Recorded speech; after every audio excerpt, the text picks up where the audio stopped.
پھر حضرت عبداللہ بن عباس رضی اللہ تعالی عنہ تو روایت ہے، وہ راوی نے، اور اے جڑی حدیث ہے اے امام احمد بن حنبل نے مسند وچ نقل کیتا، اور انہاں یہ پوچھا متا اخذا میثاقک قال وآدم بین الروح والجسد، حضور تہاڈے نال نبوت دے بارے حلف نامہ کدوں لیا گیا؟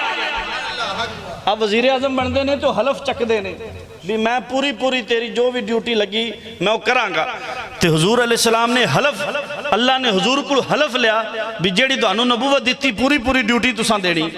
فرمایا کہ یا رسول اللہ اے حلف کدوں اللہ تعالیٰ نے تواڈے کول لیا؟ آپ نے فرمایا حلف ادوں لیا کہ آدم دا خمیر بھی نہیں بنیا سی۔ اگلے لفظ سنو، متا کتبتا نبیان قال آدم بین الروح والجسد، تسی نبی کدو سو کب تھے؟ آپ نے فرمایا آدم دا خمیر نہیں بنیا سی۔ پھر الفاظ متا جعلت نبیان، تسی کدو نبی بنائے گئے؟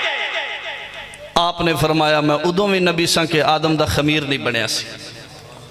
پھر سوال ہویا متا کتبتا نبیان، حضور تسی دواڈے واسطے نبوت کدو لکھی گئی؟ لکھی کدو گئی؟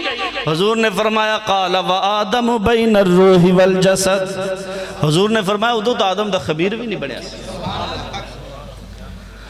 حضور صلی اللہ علیہ وآلہ وسلم دی نبوت، ولادت دا ذکر نہیں، ولادت اس تو بھی پہلے ہے۔ جدوں اللہ نے نبوت عطا کیتی حضور نو، اے وہ حدیثاں نے پیدا پہلے بندہ ہوندہ ہے تے نبوت دا منصب بعد وچ ملدا ہے، کہ پیدا ہوندے ہی پڑھان لگ پیندا ہے استاد پیچھے ہی بنتا ہے نا، وزیر اعظم تو پیچھے ہی بنتا ہے، ووٹاں لوے گا ممبر پنڈ وچ ممبر بندے نے، ہر گھر دا بوا کھڑکاندے نے تے پیچھے ہی بندے نے۔